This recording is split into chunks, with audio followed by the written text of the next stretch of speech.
회색빛 연기가 자욱한 도심의 한 귀퉁이, 화려한 고층 빌딩들 사이로 섬처럼 고립된 쪽방촌이 있습니다. 그곳에 반년 전부터 자리를 잡은 한 노인이 있습니다. 이름은 박진태, 올해 72입니다. 구멍난 메리아스의 낡은 몸뚱이를 뉘인 그는 매일같이 폐지를 줍고 식당에서 남은 잔반으로 끼니를 때웁니다. 주민들은 그를 그저 박씨라 부르며 동정 어린 시선을 보냅니다. 하지만 아무도 모르는 사실이 있습니다. 그가 입고 있는 낡은 바지 안쪽 주머니에는 강남 한복판의 빌딩 대장과 300억 원이 넘는 자산 목록이 적힌 수첩이 숨겨져 있다는 사실을 말입니다. 그는 왜 평생 일군 부귀영화를 뒤로하고 이 차가운 단칸방으로 숨어든 것일까요? 오늘 그 낡은 수첩에 적힌 한 노인의 진실된 고백이 시작됩니다. 무료로 가능하신 구독과 좋아요를 눌러주시면 더 좋은 영상을 만드는데 큰 힘이 됩니다. 제 이름은 박진태입니다. 올해로 72이 되었지요. 남들이 보기엔 그저 폐지나 줍는 노인네지만 사실 저에게는 남부럽지 않은 비밀이 하나 있습니다. 세상은 참 불공평하다고들 하지요. 저 역시 그렇게 생각했습니다. 지금 제 앞에는 으리으리한 변호사 사무실의 문이 닫혀 있고 제 손에는 눅눅하게 젖은 폐지 뭉치가 들려 있습니다. 방금 전 제 친아들이라는 놈이 비서에게 시켜 저를 문 밖으로 내쫓았습니다. 저런 노숙자가 어디라고 들어오느냐는 서슬퍼런 꾸지람과 함께 말이죠. 비서의 손이 제 어깨를 밀쳐냈을 때 저는 아들의 눈을 똑바로 바라봤습니다. 성준이는 고개를 돌렸습니다. 제 눈을 마주치지 못하더군요. 아니, 마주치기 싫어하는 것처럼 보였습니다. 마치 제가 전염병 환자라도 되는 양말이죠. 로비에 있던 다른 변호사들과 직원들이 수군거리는 소리가 들렸습니다. 저 사람 누구야? 설마 노숙자가 여기까지? 보안이 뭐 하는 거야? 그런 소리들이 제 귓가를 때렸습니다. 그 순간 제 가슴 속에서 무언가가 와르르 무너져 내렸습니다. 하지만 그 아들은 모릅니다.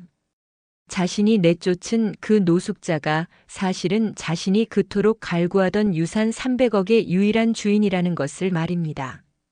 자신이 지금 타고 다니는 수입차도 살고 있는 강남 아파트도 일하고 있는 이 사무실 건물도 모두 제 것이라는 사실을요.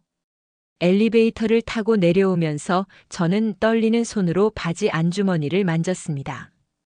거기엔 여전히 그 수첩이 있었습니다. 강남의 빌딩 3채, 논현동 상가 2동, 그리고 각종 주식과 채권 목록이 빼곡히 적힌 그 수첩. 잉크가 번진 글씨들 사이로 제 인생 50년이 스며 있었습니다. 땀과 눈물로 점철된 50년의 세월이 그 작은 수첩 안에 고스란히 담겨 있었습니다. 로비를 지나 밖으로 나서자 가을바람이 차갑게 뺨을 때렸습니다. 아니, 차갑다기보다는 서늘했습니다. 마치 제 마음을 아는 듯이 말이죠. 리어카에 실린 폐지 뭉치가 바람에 날릴까봐 손으로 꾹 눌렀습니다. 오늘 하루 종일 주워 모은 폐지였습니다. 이걸 고물상에 팔면 8,000원쯤 받을 수 있을 겁니다. 50년 전 젊은 시절 하루 품삯으로 받던 돈과 비슷한 액수였습니다. 길을 걷는데 어떤 여학생이 동전 몇 개를 제 리어카에 던져넣고 갔습니다. 할아버지, 이거라도 드세요. 착한 아이였습니다. 하지만 그 동전을 보는 순간 제 마음이 무너져 내렸습니다. 저는 300억을 가진 부자입니다. 하지만 지금 이 순간 제 아들에게는 동량을 받아야 할 거지만도 못한 존재였던 겁니다. 그렇게 저는 다시 쪽방촌으로 향했습니다. 가을 석양이 제 그림자를 길게 늘어뜨렸습니다. 그 그림자가 마치 제 인생의 황혼을 보는 것 같았습니다. 저는 가난한 집의 장남으로 태어나 평생을 돈 버는 기계처럼 살았습니다. 1950년대 후반 전쟁의 상처가 채 아물기도 전에 태어난 저는 어린 시절 단 하루도 배불리 먹어본 적이 없었습니다. 아버지는 일용직 노동자였고 어머니는 남의 집 빨래를 해주며 근근히 생계를 이었지요. 우리 식구는 7명이었습니다. 할머니, 부모님, 그리고 저를 포함한 4남매. 좁은 단칸방에서 다닥다닥 붙어 살았습니다. 겨울이면 추워서 잠을 이루지 못했습니다. 이불이 한 채밖에 없어서 4남매가 한 이불을 덮고 잤는데 밤새 서로 이불을 잡아당기느라 싸우곤 했습니다. 아침이면 어머니가 끓여주시는 묽은 죽 한 그릇이 하루의 시작이었습니다. 쌀이 귀에서 보리와 잡곡을 섞은 죽이었는데 그나마도 배불리 먹을 수가 없었습니다. 동생들이 있었으니까요. 저는 늘 배가 고팠습니다. 학교에 가면 친구들이 가져온 도시락이 부러웠습니다. 흰 쌀밥에 계란말이, 햄, 김치가 들어간 도시락. 저는 그런 도시락을 한 번도 싸본 적이 없었습니다. 어머니가 싸주시는 보리밥에 김치 한 조각이 전부였습니다. 그마저도 없는 날이 많았습니다. 그럴 때면 저는 점심시간에 운동장으로 나가 친구들이 다 먹을 때까지 기다렸다가 교실로 돌아왔습니다. 중학교도 제대로 마치지 못하고 건설 현장에 뛰어들었을 때가 15이었습니다. 아버지가 공사장에서 다치셔서 일을 못하게 되었거든요. 장남인 제가 가장이 되어야 했습니다. 등짐을 지고 계단을 오르내리며 흘린 땀이 얼마나 되는지 모릅니다. 벽돌 20장을 한 번에 지고 5층까지 올라가야 했습니다. 처음에는 무게를 못 이겨 비틀거렸지만 한 달쯤 지나자 익숙해졌습니다. 손에 굳은 살이 박이고 어깨에는 짐을 진 자국이 움푹 패였습니다. 하지만 저는 멈추지 않았습니다. 밤에는 시장통에서 리어카를 끌며 청과물을 날랐습니다. 새벽 2시에 일어나 도매시장으로 가서 과일과 채소를 싣고 소매상들에게 배달하는 일이었습니다. 한 달에 20번도 넘게 밤을 새웠고 쉬는 날이라곤 명절 하루뿐이었습니다. 동료들은 저를 보고 진태는 쇠로 만든 놈이라고 놀렸습니다. 하지만 저는 쇠가 아니었습니다. 다만 멈출 수 없었을 뿐입니다. 제가 멈추면 가족이 굶었으니까요. 그렇게 악착같이 모은 돈으로 26에 처음으로 작은 땅을 샀습니다. 서울 변두리에 허름한 땅 50평이었는데 그걸 사기 위해 10년을 모았습니다. 변두리의 허름한 땅이었지만 그 등기부등본을 받아들었을 때의 감격을 저는 평생 잊을 수 없습니다. 처음으로 제 이름으로 된 재산이 생긴 것이었습니다. 그날 밤 저는 그 등기부등본을 품에 안고 잠들었습니다. 결혼은 30에 했습니다. 아내는 저처럼 가난한 집안 출신이었지만 억척스럽고 근면한 사람이었습니다. 공장에서 재봉일을 하는 여공이었는데 처음 본 날부터 마음에 들었습니다. 화려하지는 않았지만 눈빛이 맑고 순수했습니다. 우리 부부는 말이 통했습니다. 더 나은 삶을 위해 함께 땀 흘리자는 것, 그것 하나만으로도 충분했지요. 신혼살림은 단칸방이었고 신혼여행은커녕 결혼식도 제대로 치르지 못했습니다. 하지만 우리는 행복했습니다. 그렇게 10년을 더 일했고 작은 건물 한 채를 장만했습니다. 3층짜리 다세대 주택이었는데 월세를 받아 생활비를 벌 수 있었습니다. 40대에는 부동산 경기를 타고 자산이 불어났습니다. 제가 산 변두리 땅들이 개발되면서 가격이 10배, 20배로 뛰었습니다. 50대에 접어들 무렵에는 강남의 빌딩을 소유한 건물주가 되어 있었습니다. 가난한 목수의 아들이 건물주가 된 것이었습니다. 저에겐 2 자식이 있습니다. 첫째 성준이는 공부머리가 좋았습니다. 초등학교 때부터 반에서 1등을 놓친 적이 없었고 중학교에 들어가서는 전교 1등을 했습니다. 저는 아들이 자랑스러웠습니다. 제가 못다한 공부를 아들이 대신해 주는 것 같았으니까요. 명문대 법대를 나와 사법고시에 합격했을 때 저는 눈물을 흘렸습니다. 남들이 우러러보는 변호사가 된 아들을 보며 저는 가슴이 벅찼습니다. 내 자식만큼은 가난을 대물림하지 않게 하겠다던 다짐이 이루어진 것 같았으니까요. 둘째 지훈이는 공부보다는 마음씨가 고왔습니다. 성적은 평범했지만 누군가 힘들어하면 그냥 지나치지 못하는 아이였습니다. 길에서 다친 고양이를 데려와 밤새 돌보고 친구가 어려우면 자기 용돈을 털어주는 그런 아이였지요. 어린 시절 비 오는 날이면 꼭 길 잃은 강아지를 데려와서는 아빠 하루만 재워주면 안 돼요? 라고 조르곤 했습니다. 대학도 지방의 평범한 학교를 나왔고 졸업 후에는 작은 회사에 다니다가 결혼했습니다. 지금은 이혼하고 식당에서 파출부 일을 하며 어렵게 살고 있습니다. 은퇴를 앞두고 저는 고민에 빠졌습니다. 제 재산을 누구에게 물려줄 것인가? 당연히 성준이에게 주는 것이 맞다고 생각했습니다. 능력도 있고 사회적 지위도 있으니 재산을 잘 관리할 수 있을 테니까요. 변호사라는 직업도 안정적이고 수입도 괜찮았습니다. 무엇보다 제가 평생 이루지 못한 꿈을 성준이가 이루어준 것 같아 뿌듯했습니다.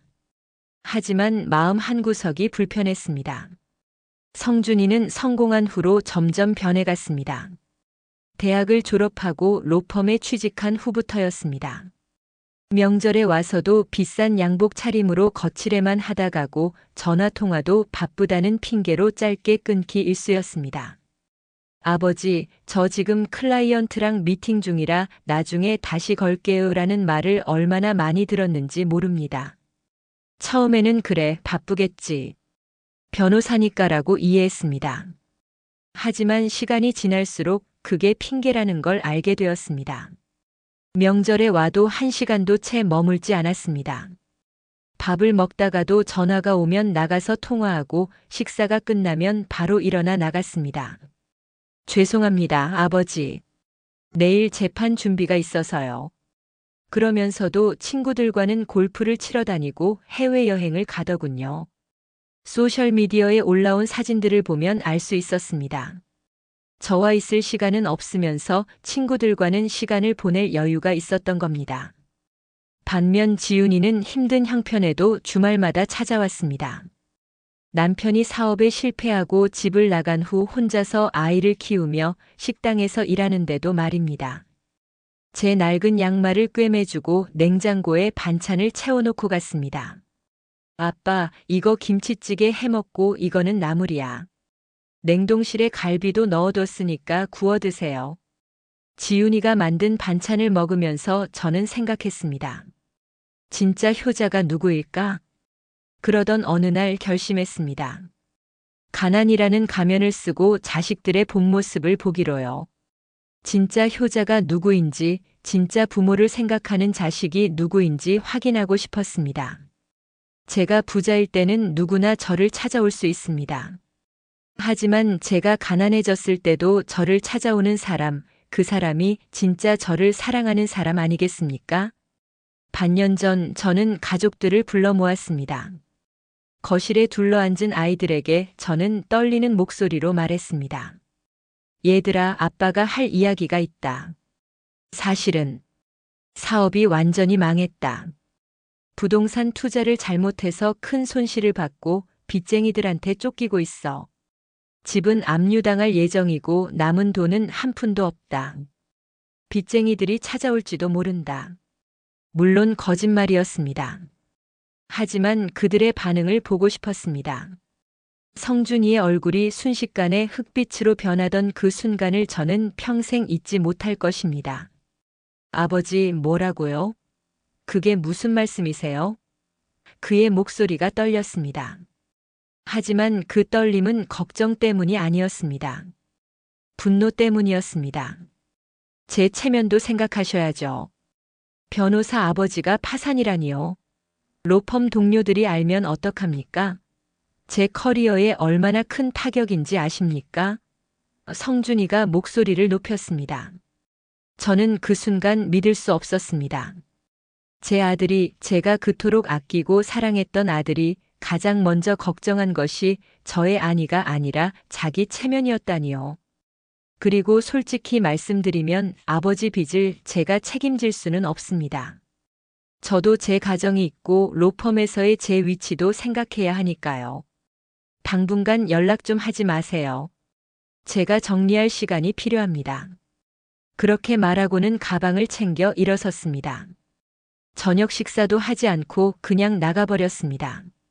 그날로 성준이는 제 전화를 차단했습니다. 며칠 후 문자 한 통이 왔습니다. 당분간 연락하지 마십시오. 제 입장도 생각해 주셨으면 합니다. 로펌에서 제 위치가 어떤지 아시지 않습니까? 파산한 아버지를 둔 변호사라는 소문이 나면 제 커리어는 끝입니다. 부탁입니다.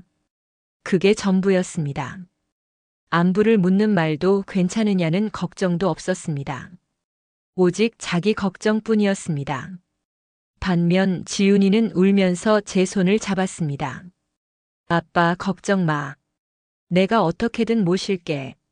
우리 집은 좁지만 아빠 방 하나는 만들 수 있어. 아니면 내가 더 큰 집으로 이사 갈게. 아빠, 나한테 오면 돼. 지훈이의 눈에서 눈물이 흘러내렸습니다. 진심 어린 눈물이었습니다. 그 순간 저는 차마 눈을 마주칠 수 없었습니다. 거짓말로 딸을 시험하는 제 자신이 비열하게 느껴졌으니까요. 하지만 저는 계속해야 했습니다. 진실을 알아야 했으니까요. 아니다, 지훈아. 아빠가 내 신세를 어떻게 지냐? 너도 애 키우느라 힘든데. 아빠는 혼자 해결할게. 아빠, 무슨 소리야? 나는 아빠 없으면 안 돼. 하지만 저는 지훈이의 도움마저 거절하고 스스로 쪽방촌으로 들어갔습니다. 진짜 시험은 이제부터였으니까요. 제가 정말로 가난해졌을 때, 밑바닥까지 떨어졌을 때, 그때도 저를 찾아오는 자식이 누구인지 보고 싶었습니다. 그래서 저는 2평짜리 쪽방으로 이사했습니다. 모든 통장을 비서실장에게 맡기고 제 손에는 10만 원만 남겼습니다. 그렇게 저의 실험이 시작되었습니다. 다음 이야기가 궁금하시면 구독과 좋아요를 눌러주세요. 영상 제작에 큰 힘이 됩니다.